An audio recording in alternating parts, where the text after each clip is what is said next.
저는 인생을 살다 보면 뭐 저보다 선배님들이 많으시지만 우리 인생을 이렇게 저는 정의할 수가 있을 것 같아요.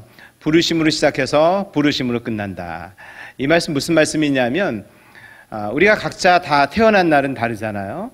그러나 하나님께서 이 땅에 우리를 보내실 때는 이 땅으로 부르신 거죠. 하나님의 놀라운 계획 가운데 우리를 키울 좋은 부모와 가정을 정하셔서 세상 가운데 부르신 줄 믿습니다. 여러분 가운데 하나님의 놀라운 계획이 있는 거 믿으십니까? 우리는 우리가 스스로 이 땅에 태어나겠다고 작정한 사람은 아무도 없습니다. 하나님께서 우리를 이 땅으로 불러주신 것이죠. 그러나 우리가 이 땅에서 자라면서 한 가지 큰 어려움과 문제가 있습니다. 그것은 무엇이냐면 모든 사람이 죄를 범하였음에 하나님의 영광에 이르지 못한다라는 거예요. 그래서 누구나 죽을 수밖에 없는 운명에 처해 있었는데 하나님께서 우리를 긍휼히 여기시고 사랑하셔서 독생자 예수 그리스도 이 땅에 보내셔서 그를 믿는 자마다 멸망치 않고 영생을 얻게 하셨습니다. 여러분 믿으시죠? 그것이 하나님께서 우리를 부르신 두 번째 부르심인데 저는 이것을 구원으로 부르심이다. 그렇게 말씀을 드릴 수가 있어요. 이 구원의 부르심은 하나님께서 어떤 특정한 사람에게만 주어진 것이 아니라 모든 사람에게 주어지신 건데 첫 번째 부르심, 이 세상으로 부르심과 다른 것은 무엇이냐면 세상으로 부르심을 받은 것은 우리의 선택이 없습니다. 그러나 구원으로의 부르심은 내가 선택함에 따라서 구원을 받을 수도 있고 아니면 멸망 가운데 처할 수 있다는 겁니다. 오늘 말씀을 듣는 여러분 가운데 이미 많으신 분들이 예수 그리스도를 믿고 그 구원의 부르심에 응답하신 줄 믿습니다. 구원은요, 개인 구원입니다. 부모님 믿었다고 해서, 내 남편이 믿었다고 해서, 아내가 믿었다고 해서 내가 저절로 구원받는 것이 아니라 내가 예수 그리스도를 믿을 때에 구원받는 것을 우리에게 말씀해 주고 있습니다. 세 번째는요, 이런 부르심입니다. 하나님께서 우리를 구원하신 목적은 사망 가운데 생명으로 옮기고 우리를 하나님의 자녀로 삼고 그리고 영원한 천국에서 함께 살도록 우리에게 허락하신 것입니다. 그런데 이것에서 끝나는 것이 아니라 오늘 우리가 구원을 부르심을 받을 때에 내가 하나님을 찾아가는 사람도 있겠고요.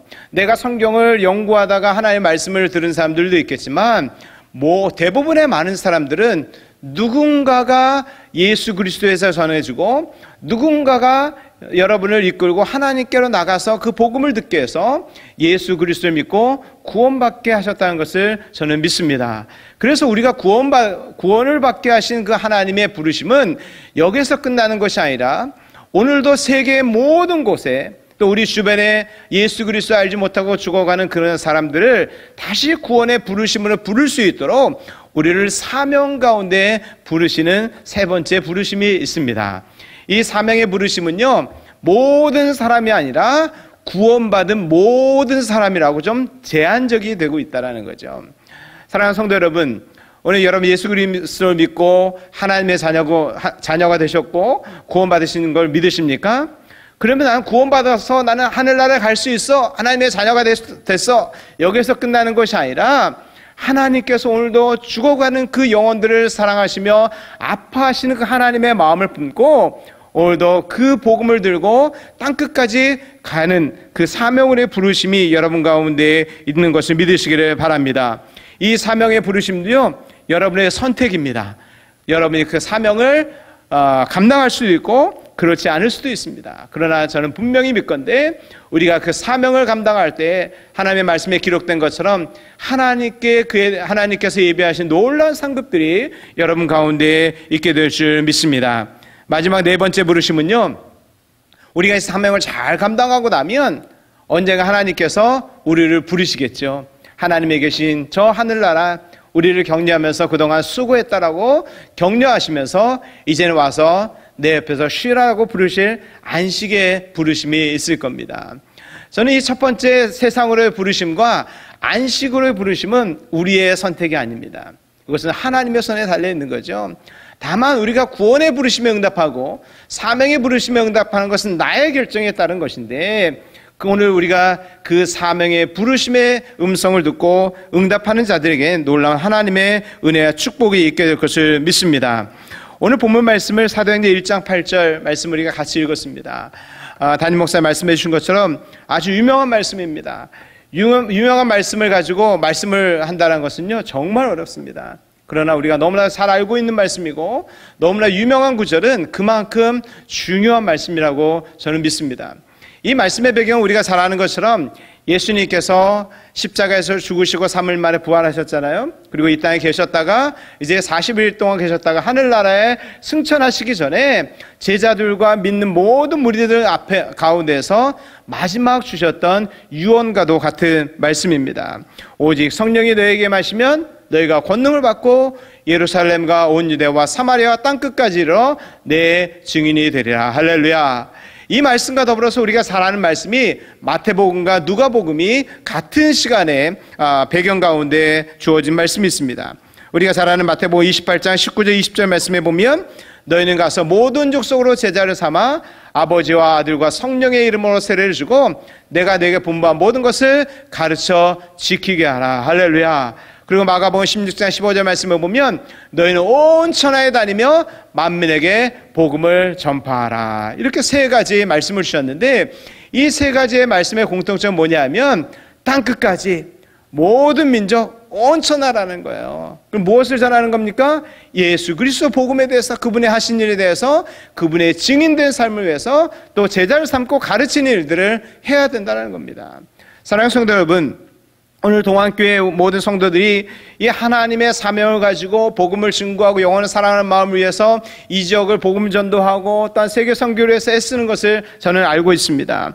그러나 중요한 것은 다시 한번 하나님께서 우리에게 주신 사명이 무엇인가를 깨닫고 그 사명대로 살아나갈 때 우리의 삶의 가치가 있을 것이고 또한 우리의 동안교회에 놀라운 역사가 일어나게 될 것을 믿습니다. 마태복음 28장과 마가복음 16장 그리고 사도행전 1장 8절 말씀에 주어진 것, 다시 말하면 땅끝까지 온 천하에 예수 그리스도의 복음을 증거하는 것이 오늘 저와 여러분의 사명인 것을 믿습니다. 사명이 있는 사람은요, 삶의 의미가 있습니다. 왜 사는지 이유가 있다는 거죠. 근데 사명을 알지 못하는 사람은요, 하루하루 사는 것이 너무 힘듭니다. 어렵습니다. 여러분, 한국이 잘 사는 나라 가운데, 세계 가운데 손꼽힌 나라가 됐잖아요. 그런데 자살률은 세계 1위 가운데 있을 정도로 그렇게 높습니다. 잘 먹고 잘 살고 환경은 좋아지는데 왜 삶을 포기하는 사람들이 많을까라는 겁니다. 그 중에 가장 큰 이유는 내가 누군가라는 겁니다. 내가 왜 살아야 되는 그 존재의 가치를, 이유를 알지 못하기 때문이라는 거죠. 오늘 우리는 하나님께서 우리를 얼마나 사랑하시는지, 하나님이 우리를 이 땅에 보내셨을 때 어떠한 계획을 갖고 보내셨는지, 그리고 오늘 우리가 어떻게 살아가기를 원하시는지를 안다면 오늘 우리가 이 세상을 의미 있게 살아가게 될 줄 믿습니다. 오늘 사도행전 1장 8절 말씀을 보면 우리가 잘 아는 것처럼 주님 말씀하셨어요. 땅끝까지로 내 증인이 되리라 라고 말씀하셨습니다. 우리가 잘 아는 이 증인, 헬라어는 마르투스라고 얘기합니다. 증인은요, 첫 번째 뜻이 목격자라는 뜻을 가지고 있습니다. 목격자는 어떤 사건의 현장이나 사건 현장을 직접 본 사람입니다. 여러분, 가끔 가다가 교통사고 나는 현장을 여러분 목격을 하잖아요. 만약 여러분이 오늘 교회 오시다가 길거리에서 교통사고 난 걸 보셨어요. 사람들이 많이 다쳤습니다. 구급차가 와서 사람을 싣고 가는 것을 봤어요. 그리고 교회 와서 아무개 집사님, 장로님, 제가 교회 오는데 사고가 이렇게 많이 나서 사람들도 다치고 죽었어요 라고 이야기할 때 여러분은 목격자가 될 수 있지만 여러분이 전한 그 소식을 듣는 사람은 목격자가 될 수 없다라는 거예요. 목격자는요, 사건의 현장을 직접 본 사람입니다. 그리고 그 본 것을 전해야 될 의무가 있는 사람입니다. 특별히 증인은 법정 용어잖아요. 법정에서 어떤 사건 가운데 그것을 보고 증언을 하는데 어떤 사건에는 이 증인이 증언됐음을 통해서 그 피고죠. 피고 측이 위험한 상황에 벌을 더 많이 받을 상황에 처해 있을 때 이쪽에서 증인을 서지 못하게 하는 경우가 있습니다. 그리고 심지어는 증인의 목숨까지 빼앗는 그런 영화들을 우리가 종종 보게 됩니다. 목격자의 의미로서 증인은요, 자기의 목숨을 내놓으면서까지 증언하기는 쉽지 않다라는 겁니다. 예수님께서 만약에 이 목격자로서의 증인을 말씀하셨다면 제자들에게 또 믿는 사람들에게 승천하시기에 이렇게 말씀하셨을 거예요. 너희가 3년 동안 내가 이 땅에서 어떤 일을 했던 것을 너희가 다 보지 않았느냐? 내가 십자가 못 박힌 것도 봤고 부활한 것도 봤고 그리고 이제는 하늘나라에 올라갈 것은 너희가 목격할 텐데 그러면 내가 하늘나라에 올라간 즉시 너희는 땅끝까지 가서 너희가 본 것을 너희가 배우고 본 것을 모든 사람들에게 전해라. 그렇게 말씀하실 수 있잖아요. 그런데 예수님께서 그렇게 말씀하지 않으셨습니다. 오늘 본문에는 조건이 달려있는 거죠. 오직 성령이 너에게 임하시면 너희가 권능을 받게 될 것이고 그러면 너희가 땅끝까지로 내 증인이 될 것이다. 그렇게 이야기를 하고 있어요. 이 성경을 다시 얘기하면 영어 성경이 이렇게 되어 있습니다. 성령이 임하실 때 너희가 능력을 받게 될 것이고 능력을 받게 되면 너희가 땅끝까지로 내 증인이 될 것이다 라는 겁니다. 자, 증인이 되기 위해서 먼저 선제되어야 할 것이 뭡니까? 성령이 오셔야 된다는 거예요. 그리고 그 성령이 임하실 때 너희가 무엇을 받는다고요? 능력을 받는다는 거예요. 그 능력을 받게 되면 너희가 그제서야 땅끝까지로 내 증인이 될 것이다 라고 주님이 말씀하셨다는 겁니다. 왜 주님이 목격자 너희로서의 증인이라면 당장 가라고 말씀하셨을 텐데 그러지 않고 성령이 임하셔서 너희가 능력을 받으면 증인이 될 것이라고 말씀하셨을까라는 겁니다. 그 이유는 두 번째 그 마르투스의 의미 안에 있습니다. 두 번째 뜻은 순교자라는 뜻이 있습니다. 순교자 여러분 무슨 의미인지 잘 아시죠? 자신이 믿고 있는 신앙을 위해서 특별히 우리에게는 예수 그리스도 하나님을 믿는 신앙 때문에 목숨을 버린 사람들, 그 사람들을 순교자라고 이야기합니다. 한국 땅에 150여 년 전에 복음이 들어왔습니다. 수천 명의 많은 선교사님들이 이 땅에 들어와서 많은 선교사님들이 이 땅에서 순교의 피를 흘리셨습니다. 어떤 선교사님은요, 토마스 선교사님 같은 경우는 인천에서 내리자마자 참수당하고 복음도 사실 전하지도 못했어요. 그러나 그가 던진 성경책 한 권 때문에 평양 대풍이 일어났던 것처럼 어떤 선교사님은요 서울에서 부산으로 사역지 옮기면서 일주일 동안 걸어가셨습니다. 그런데 일주일 후에 부산에 도착했는데 그 다음날 돌아가셨어요. 이유는 다른 것이 아니라 일주일 동안 걸어오면서 중간중간 쉴 곳이 마땅하지 않은데 빈집이 있어서 들어갔는데 그것이 상여집이었던 거예요. 그 당시 많은 사람들이 전염병으로 죽었는데 전염병으로 죽었던 사람을 옮겼던 그 상여를 두었던 상여집에 빈집이라고 생각하고 쉬었던 그 선교사님이 도착하자마자 시름시름 앓다가 그 다음날 돌아가신 분도 있습니다. 여러분 혹시 가신 분들도 있겠지만 서울에 가면 양화진에 순교자 묘지가 있습니다. 그곳에 가면 어떤 선교사님은 4대 묘지가 있고요. 또 그 주변을 돌아다 보면요 작은 묘비만 있는 많은 또 묘비들이 있습니다. 그 묘비들은 선교사님의 자녀들이 그 당시에 풍토병이나 여러 가지 병들 때문에 미처 꽃도 피워보지 못하고 이 땅에서 죽어간 아이들이 많습니다. 그렇게 자녀들이 이 땅에 묵고 돌아간 것이 아니라 한국의 복음을 위해서 복음을 전했던 많은 선교사님들과 그들의 피가 있었기 때문에 한국교회가 이렇게 선주를 믿습니다. 어떻게 보면 한국교회는 선교에 대한 빚을 진 거죠. 그 빚을 진 자로서 하나님께서 우리에게 부흥을 주셨고 또한 그 빚진 자로서 이제는 미국 다음으로 세계 선교사를 제일 많이 보낸 나라로 우뚝 서 있는 것은 그냥 선 것이 아니라 순교자의 피가 있었기 때문인 줄 믿습니다. 예수님께서 바로 이 복음을 증거하는 것은 단지 내가 목격하는 것을 증거하는 것만이 아니라 너희가 그것을 증거할 때에 죽음이 따라올 것을 주님은 아셨던 거예요. 그런데 이것이 내가 가지고 있는 경험과 능력으로 한다면 이루어지지 않는다는 겁니다. 대표적으로 우리가 잘 아는 것처럼 베드로가 어떤 사람이었습니까? 우리가 흔히 수제자 베드로 그렇게 얘기하지 않습니까? 성경에 보면 늘 예수님이 데리고 다녔던 제자였습니다. 세상 모든 사람이 주를 버리지라도 나는 절대 버리지 않겠다고 얘기했던 사람입니다. 주는 그리스도시요 살아계신 하나님의 아들이라고 고백했던 그런 위대한 사람이었습니다. 그러네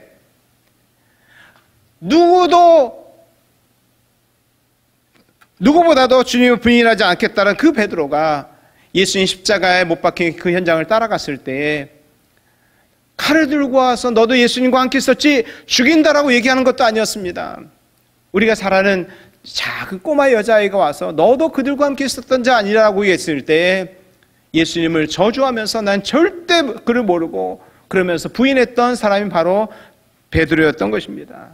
사랑하는 성도 여러분, 예수님을 믿고 예수님을 증거하는 것 한국에서는요 그나마 얼마나 자유롭습니까? 그런데 박해라는 것이 지금 베드로에게 칼을 대고 예수 믿으면 죽고 살리고라고 얘기하는 것도 아닌데 예수님을 부인했던 것처럼 오늘 우리의 신앙생활, 우리의 믿음 생활이 이러할 수 있다는 거예요. 사랑하는 동안교회 성도 여러분, 저는 여러분들 가운데 저는 예수님을 따라가겠습니다. 죽음을 무릅쓰고 나는 순교할 각오가 되어 있습니다 라고 그렇게 응답하실 분들이 있을 겁니다. 그러나 그게 가능할 수도 있고 가능하지 않을 수도 있습니다. 그것은 무엇이냐면 성령이 없이는, 성령의 능력 없이는 순교할 수 없다는 것을 주님이 알고 계셨다는 것입니다. 오직 성령의 능력을 받을 때만이 그 사명을 감당할 수 있기에 예수님께서 오늘 제자들에게 또 우리에게 말씀하고 계신 겁니다. 오직 성령이 너에게 임하시면 너희가 권능을 받고 예루살렘과 온 유대와 사마리아 땅끝까지로 내 증인이 될 것이다. 할렐루야. 이것은요 예수님께서 이미 아셨어요. 사역을 하는데요 우리는 열심을 가지고 할 때가 많습니다. 그리고 내가 가지고 있는 재능과 달란트를 가지고 할 때가 많습니다. 그러나 그것으로 되지 않다는 거예요. 누가복음 3장과 4장에 보면 예수님이 공생의 사역의 시작을 이렇게 하고 있습니다. 예수님께서 공생의 사역을 시작할 때에 요단강으로 세례받으러 나오십니다. 그때 하늘에서 비둘기 같은 형체의 성령이 임하셨어요. 그리고 하늘에서 소리가 들리기를 이는 내 사랑하는 아들이요 기뻐하는 자라. 이것이 처음 예수님께서 공생의 사역의 시작이었습니다. 성령이 임하셨다라는 거예요. 그리고 누가복음 4장 1절로 넘어가면 예수님께서 성령이 충만해져서 그리고 성령에 이끌려서 광야로 나가서 시험받았다라는 말씀이 기록이 되어 있습니다. 여러분, 우리가 예수 그리스도를 믿고 성령이 임하십니다. 그리고 성령이 충만한 경험들을 해요. 그러면 이제는 나는 이제 만세형통이야. 나는 날마다 기쁘고 행복하게 살 수 있어 라고 우리가 장담할 수가 없어요. 그렇게 생각했지만 실질적으로 신앙생활하다 보면요 은혜 받을 때가 더 어려움이 많더라고요. 여러분 그렇지 않은가요? 특별히 저희도 어렸을 때부터 이렇게 신앙생활하고 또 목회하다 보면 늘 듣는 얘기가 있어요. 부흥회가 끝나면 항상 얘기하죠. 수련회가 끝나면 이야기합니다. 받은 은혜 잘 간직하십시오. 마귀가 이제 뺏으려고 달려들 겁니다. 항상 그 얘기를 하셨거든요. 근데 예수님의 삶 가운데 보면 꼭 똑같아요. 성령 충만해진 다음에 마귀의 시험이 있습니다. 근데 그것을 말씀으로 이겨내죠. 사랑하는 동아의 성도 여러분, 우리의 시험은요 내가 예수 믿을 때하고 예수 믿기 전과 예수를 믿고 나서 고난은 계속 있습니다. 그런데 고난을 대하는 태도가 달라지는 거예요. 예수 믿기 전에는요 그 고난을 내가 해결하려고 하는 겁니다. 그러니까 그 고난을 내가 해결하려고 애를 쓰다 보니까 진이 빠지는 거예요. 너무 힘든 겁니다. 그런데 예수 믿고 나서 고난이 끝나는 것이 아니라 실제로 비교해 보면요 예수님 믿기 전보다 더 큰 고난이 옵니다. 근데 그 고난을 대하는 태도가 달라지는 거야. 고난은 내가 이겨내는 것이 아니라 하나님이 그 고난 가운데 승리를 주신다는 믿음이 있기 때문인 줄 믿습니다. 예수님께서 고난을 말씀으로 승리하게 한 것처럼 오늘 내 능력으로 고난을 이겨내는 것이 아니라 하나님이 주신 능력과 말씀으로 고난 가운데 승리하는 삶을 살게 될 줄 믿습니다. 그래서 예수님께서 그 성령이 충만한 가운데 시험을 다 받으시고 나오셨어요. 그 다음에 어떤 말씀이 있냐면 예수님이 성령의 능력으로 갈릴리에 돌아가시니 그렇게 하면서 이제 예수님의 공생의 사역이 시작이 됩니다. 자, 다시 한번 말씀드리면요 예수님의 공생의 사역은 이렇게 시작됐습니다. 성령이 임하셨어요. 그리고 성령이 충만해지고 그리고 성령의 능력을 받고 그리고 사역을 시작했다는 거예요. 여러분 예수님 누구십니까? 하나님의 아들이십니다. 하나님이십니다. 전능하신 분입니다. 근데 그분이 사역을 시작하기 전에 주어졌던 것은 내 능력이 아니라 성령이 임하셔서 그분의 충만함을 입고 그분의 능력으로 사역을 시작했던 것입니다. 사랑하는 성도 여러분, 하나님의 아들이신 예수님께서 이렇게 사역하신 것, 본을 보여주신 것도 있지만 하나님의 그 사역이 혼자 되는 것이 아니라 하나님, 성부 하나님, 성자 예수님, 그리고 성령 하나님으로 협력하여서 일이 되어진다는 것을 보여주고 있다는 것입니다. 사랑하는 동안교회 성도 여러분, 지금까지 여러분이 사명을 감당할 때 여러분 무엇을 하셨습니까? 여러분 열심을 하셨습니까? 경험을 하셨습니까? 아니면 여러분이 가지고 있는 재능과 달란트를 하셨습니까? 지속하기가 그렇게 쉽지 않잖아요. 넘어질 때가 많습니다. 왜 그러신지 아십니까? 성령의 능력이 빠져있기 때문입니다. 스가랴 4장 6절 말씀을 보면 이는 힘으로 되지 아니하고 능력으로 되지 아니하고 오직 나의 영으로 되느니라. 할렐루야. 우리의 힘과 능력으로 되는 것이 아니라 하나님의 영, 성령의 능력으로 오직 가는 것을 믿으시기를 바랍니다. 이 말씀을 주님께서 하시고 나서 사도행전 말씀에 보면 저희들이 더불어 마음을 같이하여 아버지의 약속하신 것을 기다리며 기도하고 있었다라는 거예요. 사도행전 1장 14절 말씀입니다. 여자와 예수의 어머니 마리아와 예수의 아우들은 더불어 마음을 같이하여 오로지 기도에 힘쓰더라 그랬습니다. 더불어 마음을 같이한다라는 것, 이것은요 내 마음이 아니라, 내 마음은 온전치 않잖아요. 내가 예수 그리스도 그분의 마음으로 한 사람 한 사람 채워질 때에 우리가 예수 그리스도로 한 마음이 되어지고, 그래서 모여서 기도함을 통해서 성령을 우리에게 주시는 줄 믿습니다. 사도행전 2장으로 넘어오면 우리가 잘 아는 것처럼 그렇게 더불어 마음을 같이하여 기도할 때에 성령이 바람 같은 소리와 같은 성령이 임하십니다. 불의 같이 갈라지는 성령이 각 사람이 임하기 시작합니다. 그리고 저희들이 성령의 충만함을 받고 성령의 말하게 하심을 따라 다른 언어로 말하기를 시작하게 됐습니다. 이때 주변에 사람들이 보고 술 취했다, 이 사람들을 조롱하는 일들이 있었습니다. 근데 그때 베드로가 설교하는 내용이 사도행전 2장 17절부터 있습니다. 하나님 말씀하시기를 말세에 내가 내 영을 모든 육체에 부어주리니 너희 자녀들이 예언할 것이요 너희 젊은이들은 환상을 보고 너희 늙은이들은 꿈을 꾸리라. 너희가 지금 보고 있는 이 광경은 저들이 술 취한 것이 아니라 하나님께서 유엘 선지자를 통해서 주셨던 말세에 내가 내 영을 부으시겠다는 그 영을 지금 부어오셔서 그런 일들이 일어나고 있다라는 것을 말씀을 증거하고 있습니다. 그러면서 계속 되어지는 말씀은 너희가 죽어가는 우리들을 위해서 하나님의 독생자 예수 그리스도를 이 땅에 보내셨는데 너희가 그 법 없는 자를, 죄 없는 자를 너희가 십자가에 못 박아 죽었다. 그러나 그 하나님께서 그들을 사람 가운데 높이셔서 다시 살리셨다라는 말씀을 하고 있습니다. 그러면서 듣는 자들에게 너희가 바로 그 주를, 하나님께서 보내셨던 그 주를 십자가에 못 박았다라는 메시지를 증거하게 됩니다. 이 말씀을 들을 때 많은 사람들이 회개하기 시작했어요. 그들 마음속에 회개의 영들이 임하게 됩니다. 그래서 이야기하는 것이 내 마음이 찔려서 우리가 어떻게 해야 됩니까? 우리가 어떻게 해야 됩니까? 라고 이야기할 때 베드로가 이야기하기를 너희가 회개하여 각각 예수 그리스도의 이름으로 세례를 받고 죄의 사함을 받으라. 그리하면 성령을 선물로 받게 될 것이다 라는 말씀합니다. 그때 많은 사람들이 회개하고 세례를 받고 성령을 선물을 받는 역사가 일어나죠. 그날은 몇 명이 세례를 받았습니까? 3,000명이 회개하고 돌아온 역사가 일어났습니다. 여러분 어떻게 이런 일이 일어났을까요? 베드로가 위대한 설교가였습니까? 베드로의 믿음이 정말 좋은 사람이었습니까?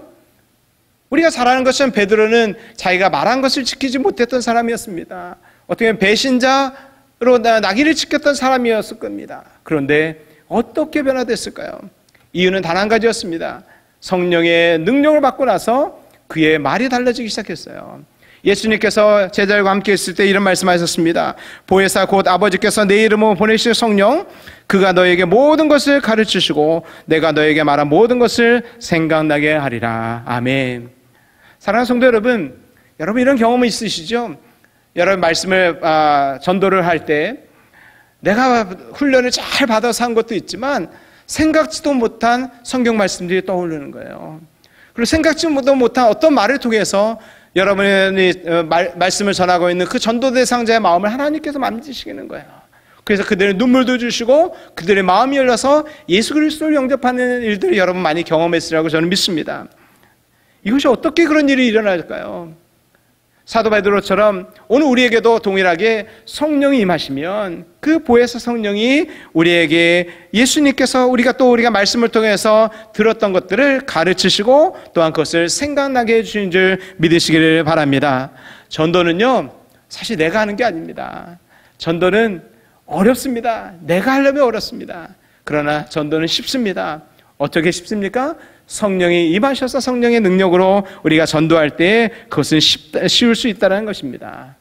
베드로의 삶을 좀 더 보면 사도행전 2장으로 계속 2장부터 이어지는 말씀 보면 베드로와 또한 제자들 그리고 믿음의 사람들이 복음을 계속 증거합니다.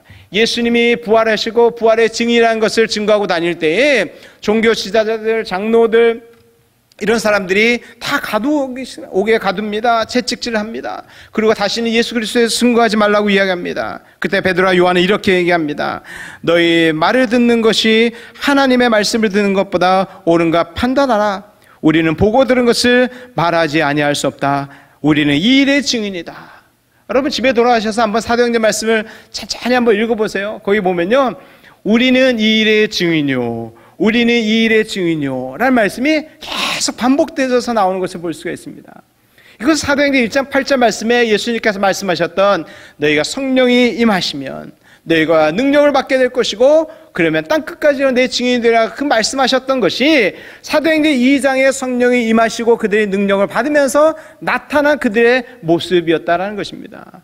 그들이 예수 그리스도를 증거할 때에 그들에게 많은 위협들이 있었습니다. 생명의 위협들이 있었습니다. 그러나 그 누구 하나도 나는 예수 믿지 않겠습니다. 난 다시 증거하지 않겠습니다. 그리고 숨어서 나와서 증거하는 사람들이 한 명도 없었다라는 거예요. 특별히 사도행전 5장에 보면 어떤 형제들은 채찍질 당하면서 옥에 갇혔습니다. 그리고 다시는 예수에 대해 증거하지 말라고 이제 풀어줄 때 성경이 이렇게 기록하고 있습니다. 사도들은 그 이름을 위하여 능력받는 일에 합당한 자로 여기심을 기뻐하면서 공회를 앞을 떠나니라. 그리고 그들은 예수는 그리스도라 가르치기와 전도하기를 그치지 아니하니라. 이렇게 성경에 기록되고 있어요.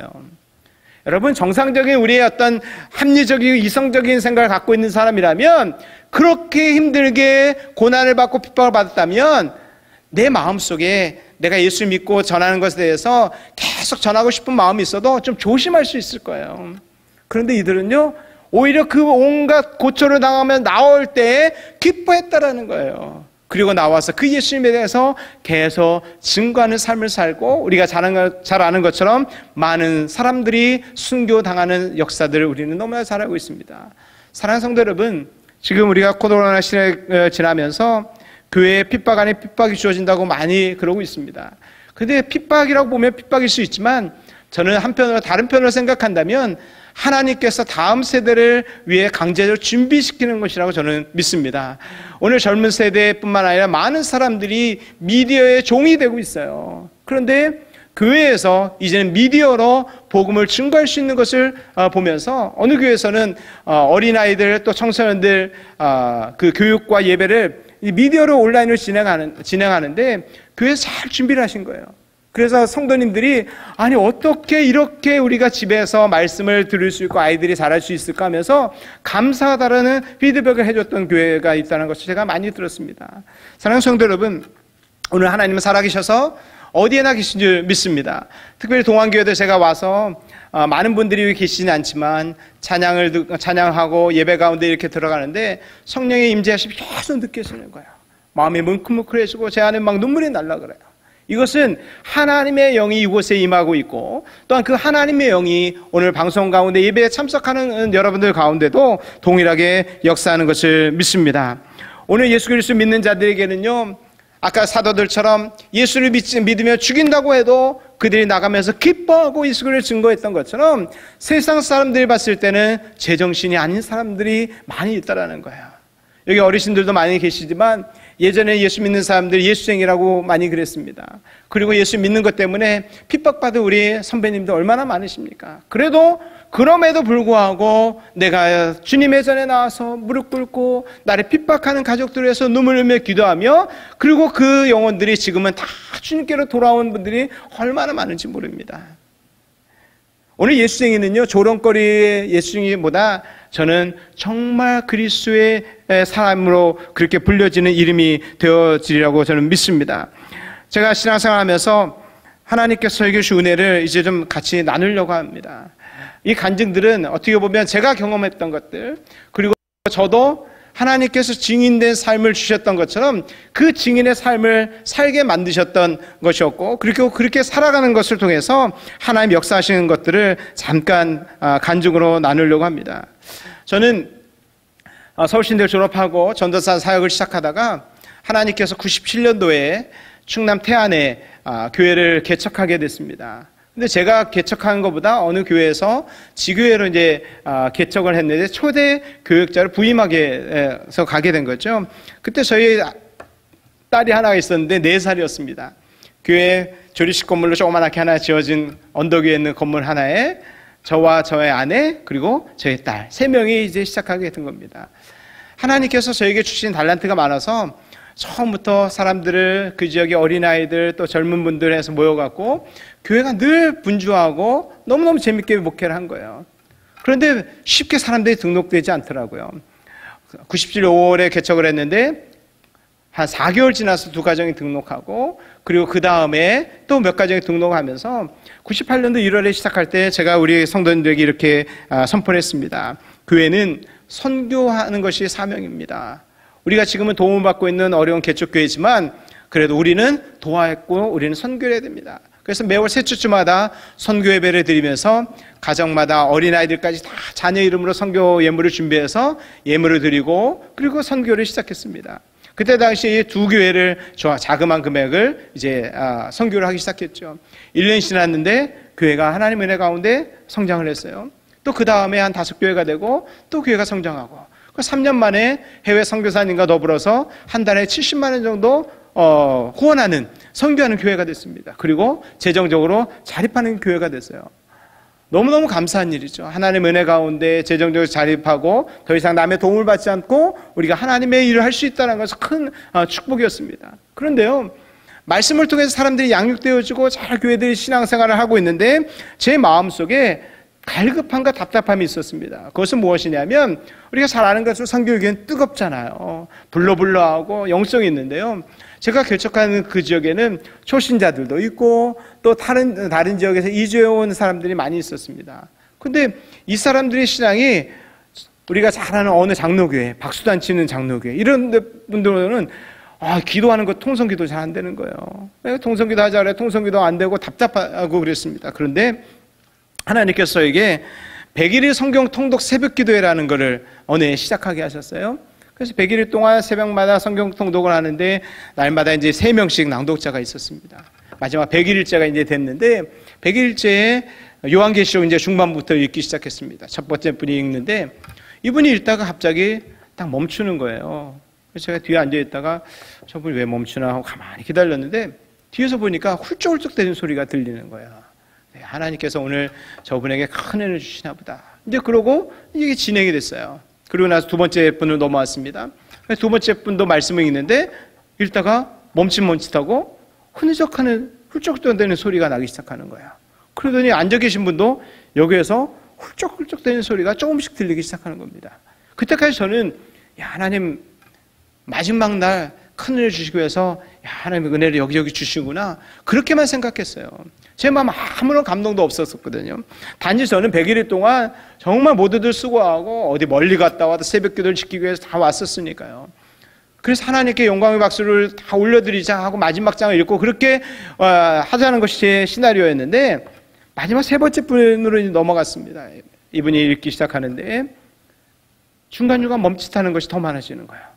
그리고 훌쩍훌쩍대면서 말씀을 계속 읽어나가기 시작하는데 여기저기 앉아있는 데서 훌쩍훌쩍대는 소리가 막 더 들리기 시작하는 겁니다. 그때 제 마음이요 갑자기 뭉클해지기 시작하면서 저에게도 눈물이 나기 시작하는 거예요. 뭔 일인지 몰랐어요. 그러고 나서 마지막 말씀을 다 읽고 이제 마지막 장을 다 일어나서 다 같이 읽겠습니다 하고 딱 읽는데 훌쩍훌쩍대는 것이 아니라 갑자기 다 통곡이 터진 거예요. 막 울면서 그 말씀 울면서 읽으면서 어떻게 읽었는지 모르겠어요. 그리고 마지막까지 다 읽고 나서 원래는 영광의 박수를 돌리고 할렐루야 마치려고 했었는데 그거는 다 없어졌고요. 울면서 기도하고 그냥 불을 닦고 찬양 들고 그냥 기도합시다. 그리고 기도했던 것이 그때 주신 은혜였습니다. 그리고 나서 일주일 동안 우리가 그 다음 주에 부흥회가 있어서 특별 새벽기도 아닌 특별 새벽기도회가 된 거예요. 새벽마다 하나님 눈물로 그렇게 통곡하게 하시고 계속 울리시는 거예요. 그러고 나서 부흥회가 시작이 됐는데 부흥회 첫날부터 하나님의 놀라운 성령 역사가 일어나기 시작했습니다. 사람들의 방언이 터지고 떼굴떼굴 굴르고 치유 역사도 일어나고 제가 직접 목격한 거 처음 제가 어렸을 때 신앙생활 했던 것보다 더 강력하게 역사들이 일어나기 시작한 거예요. 그러면서 하나님께서 저의 생각과 저의 목회의 방에 모든 것을 깨뜨려 버리기 시작했어요. 그 전까지는 우리가 뭔가 해서 된 줄 알았어요. 저와 제 아내의 노력과 또한 달란트와 열심으로 된 줄 알았어요. 그런데 하나님께서 그게 아니라는 거예요. 그러면 성령께서 이끌어 가시는 것, 성령에 순종해 가는 것이 어떤 것인가를 가르치기 시작하셨고, 그때 이제 저희 아내하고 저희의 마음 가운데 하나님 부르시면 저희가 선교사로 가겠습니다 라는 그 마음을 막연하게 갖고 있었습니다. 그러면서 그 지역에서 놀라운 일들을 경험하게 하시고 저희가 사역지 옮기면 때마다 저희의 성령의 역사들이 계속 일어나고 저희는 간증하고 계속 이런 삶을 살게 됐죠. 그래서 2009년도에 뜻하지 않게 하나님께서 저희 친구를 통해서 필리핀에는 선교사가 오지 않겠느냐라는 이야기를 들었습니다. 태안에서 목회하고 한 10년이 지났죠. 10년 정도 지나고 나서 하나님께서 부르셨는데 하나님이 이렇게 부르시는구나. 그리고 저희는 아무 대책도 없이 이번에는 저희가 교단 선교사 훈련 받고 케냐로 가게 되니까 또 교단에서 동안교회처럼 후원해 주는 교회 있고 파송 예배도 드려주는 교회도 있었는데요. 그때는 아무것도 없었어요. 후원해 주는 교회도 없고 하나님 그냥 부르셔서 우리는 갑니다 하고 아무 대책 없이 저희가 나가게 됐는데 하나님 그곳에서 미리 예배하셨더라고요. 저희가 할 줄 아는 건 다른 거 없었고 오늘 말씀처럼 땅끝까지 내 증인이 되리라. 우리가 받은 은혜, 그 성령의 능력들을 증거하기 시작했는데 현지에서 또 현지 교회가 세워지게 되고 그 교회에서 또 그 사람들의 성령을 받으면서 삶이 달라지기 시작했습니다. 저는 한국에서 있으면서 태안에서 목회하고 또 필리핀에 가기 전에 마지막 목회했던 지역에서 놀라운 하나님의 은혜들이 있었는데 성령을 받으니까요 사람들이 달라지더라고요. 세상 사람 봤을 때는 미쳤다라는 얘기 들을 정도까지 바뀌는 것을 많이 봤습니다. 어떤 자매는요 어느 날 예배 가운데 청년 예배 가운데 하나님 큰 은혜를 많이 주셨는데 그 예배 가운데 와서 눈물을 흘리는 그 자매를 통해서 보니까 교회가 막 깨지고 상처가 있어 떠났던 청년이었어요. 그런데 교회 안에 성령이 있어나니까 청년 가운데 부흥이 일어나고 나갔던 사람들이 돌아오기 시작하더라고요. 근데 그 자매가 그 중에 한 명이었습니다. 그날 은혜를 받고 그리고 그 이후로 계속 예배를 잘 참석하는 거예요. 예배만 참석하는 것이 아니라 교사로서 열심히 봉사를 했습니다. 근데 나중에 알고 보니까요 이 청년이 서울에 있는 모 대학에 다니고 있는데 주말만 되면 김해까지 내려오는 거예요. 김해까지 내려와서 토요일 주일 사역 다 하고 또 올라가고 이걸 1년 동안 한 거예요. 그러고 나서 그 다음에 저한테 와서 이하는 얘기하더라고요. 목사님 저 학교를 옮겼어요. 그래서요. 어디를 옮겼는데 그랬더니 경주에 있는 학교를 옮겼대요. 캠퍼스가 경주에 있었던 거예요. 그래서 야 다들 지방에 있다 서울로 가려고 그랬는데 너는 왜 지방으로 내려오냐? 그랬더니 그 아이가 하는 이야기가 목사님 조금이라도 가까운 데서 더 교회 자주 와보고 싶고 더 하나님 섬기고 더 은혜 받고 싶어서 캠퍼스 옮겼어요 라고 얘기하더라고요. 그때 제 마음속에 어떤 마음이 들었냐면 야 예수에 미친 게 맞구나. 예수에 미쳤다. 그런데 그것이 나쁜 것이 아니라 정말 긍정적으로 하나님이 얼마나 기뻐하실까라는 마음이 들었어요. 근데 그때 청년들이 그 청년뿐만 많은 청년들이 세상의 가치 기준과 다르게 사는 사람들이 너무 많았어요. 그러면서 그들의 삶이 변화되게 되고 교회가 변화되는 것을 봤습니다. 그런데 필리핀에 갔어요. 그리고 교회가 개척이 됐습니다. 현지인들의 말씀을 전하고 기도하고 성령을 받게 됩니다. 근데 이들의 삶도 똑같이 바뀌기 시작했습니다. 다 얘기하면 한도 끝도 없지만 한 두 가지만 얘기한다면 한 자매가 한 40대 정도 되는 자매예요. 근데 이분이 심장에 구멍이 심장병이 있는 사람입니다. 근데 저희 교회가 산 위에 높은 데에 있어요. 저희가 필리핀 바규라는 지역인데 해발 1500m거든요. 그래서 교회도 이렇게 언덕이 있어요. 이따 비디오 보시면 첫 화면에 산등성의 집이 가득 있는데 그 가운데 화살표 있는 데가 저희 교회 위치거든요. 근데 이분이 저희 교회에서 좀 밑에 지역이 있는데 건강한 사람이면 10분이면 걸어올 수 있는 거리에 있습니다. 근데 이분은 혼자 걸어올 수가 없는 거예요. 늘 다른 사람이 차를 태워주든지 부축하면서 와야 되는 상황인데 새벽 기도를 저희는 현지교회에서 매일 새벽 기도했거든요. 그 동네에서 오시는 분들이 있는데 이분은 한 번도 못 왔는데 어느 날 새벽에 차 소리가 들리는 거예요. 보니까 이분이 그 동네 사람들과 같이 택시를 타고 내렸어요. 그렇게 시작된 새벽 기도회가 이분이 열심히 참석하더라고요. 그래서 저는 당연히 새벽마다 택시 타고 오는 줄 알았죠. 어느 날 신방에 가서 물어봤어요. 택시 새벽에 잡는 것도 쉽지 않고 비용도 어려울 텐데 어떻게 새벽 그렇게 오냐고. 그랬더니 이분이 하는 얘기가 목사님 택시 안 타고 가요. 그러는 거예요. 깜짝 놀랐어요. 그럼 새벽 기도회 택시 안 타고 어떻게 오냐고. 그랬더니 이분이 3시 반에 일어나서 1시간 반을 남들은 10분이면 걸어올 수 있는 거리를 힘드니까 언덕을 좀 올라가다 힘들면 쉬었다가 조금 올랐다가 쉬었다가 1시간 반에 걸려서 새벽 기도를 날마다 온다라는 거예요. 사랑하는 성도 여러분, 오늘 우리가 예전 우리 과거 성도님들 선배님들 보면 이렇게 신앙생활 하신 분들 많아요. 근데 필리핀 안에도요 이런 일들이 있어요. 우리 선배님들 그렇게 하셨던 이유가 뭡니까? 그 당시에 성령의 능력들, 성령의 은혜들이 있었기 때문 아닙니까? 근데 필리핀 현지에서도요 어떤 뭘 줘서 오는 게 아니라 물질 때문에 오는 것이 아니라 그들에게 하나님의 영이 들어가고 성령의 능력을 받으니까 그들이 살아서 그들의 발걸음으로 하나님의 은혜를 사모하면서 하나님의 손에 오는 사람들이 얼마나 많은지 모릅니다. 3명의 고등학교 여학생들이 있습니다. 교회 안에 저희가 전도하는 것보다 제가 전도하는 것보다 우리 성도들이 은혜 받고 그들이 나팔수가 돼서 그리고 전도하는 사람들이 많았어요. 그러다 보니까 동네 사람들보다도요 1시간 이상 되는 거리에서 오는 사람들도 많았어요. 그 중에 3명의 여자 고등학생들인데 여름에 한국에 이번에 비도 많이 왔잖아요. 근데 필리핀은 그거는 비교하지 못할 정도로 바람도 많이 불고 태풍이 많이 지나갑니다. 학교도 안 가거든요. 근데 주일 아침에 이 3명의 자매가 찬양도 인도하는 아이들인데 아침에 오는데 지푼이라는 그 마을버스 같은 것들도 없는 상황이었었나 봐요. 교회에 들어오는데 완전 홀딱 젖어갖고 들어오는데 아이들 얼굴에 미소가 있는 거예요. 나중에 알고 보니까 지푼이라는 그 교통수단도 없죠. 비는 너무너무 많이 오죠. 교회는 가야겠죠. 그래서 1시간 이상을 비를 맞으면서 걸어온 거예요. 그리고 그 예배당 안에 들어왔을 때 그 얼굴이 천사 같은 것을 저는 봤습니다. 이유는 뭘까요? 그들이 예수 그리스도를 만나고 성령의 능력을 받았기 때문인 줄 믿습니다. 사랑하는 성도 여러분, 오늘 저를 케냐 선교사로 또 후원해 주셔서 파송해 주셔서 얼마나 감사한지 모릅니다. 불은 타야 불이라 그랬고요. 교회는 선교해야 교회라고 이야기했습니다. 이 양옆에도 윌리엄 캐리의 이야기가 위대한 일을 기대하고 위대한 일을 시도하라는 말이 있는 것처럼 선교는 선택이 아닙니다. 교회의 사명인 것을 저는 믿습니다. 그 사명을 위해서 동안교회가 힘써 기도해 주시고 또한 협력해 주시고 또 여태까지 해왔지만 또 다른 케냐의 선교 사역을 위해서 또 시작해 주신 것에 대해서 얼마나 감사한지 모릅니다. 바라기는 이것이 어떤 행사나 보여주기 위해서 사업의 일환이 아니라 하나님께서 우리에게 주신 사명이기 때문에 그 사명을 잘 감당할 수 있는 우리 동안교회가 되기를 주님의 이름으로 축원합니다. 그 사명을 감당하기 위해서 우리에게 필요한 것이 무엇입니까? 오늘 본문 말씀입니다.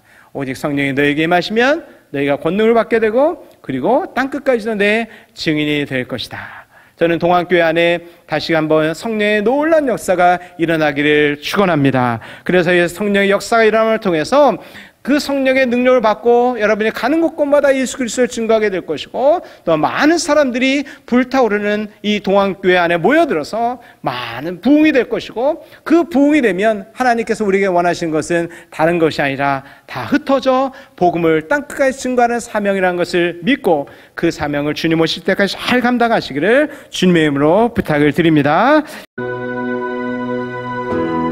나의 부르심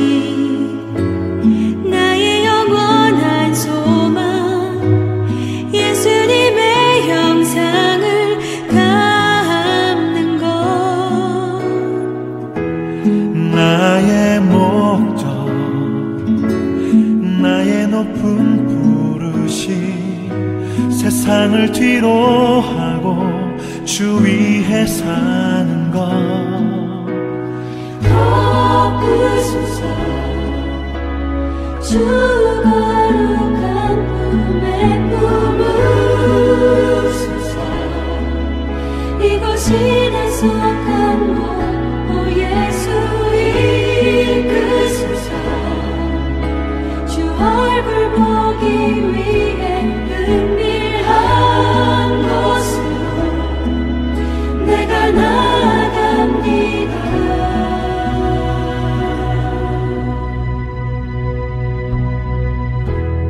나의 부르심 나의 영원한 소망 예수님의 형상을 담는 것 나의 목적 나의 높은 부르심 세상을 위로하고 주 위에 사는 것 덮으소서 주 거룩한 꿈에 품으소서 이곳이라서 간 곳 오 예수 이끄소서 주 얼굴 보기 위해 은밀한 곳으로 내가 나아갑니다. 나의 부르심 나의 영원한 소망 예수님의 형상을 담는 것 나의 목적 나의 높은 부르심 세상을 위로하고 주 위에 사는 것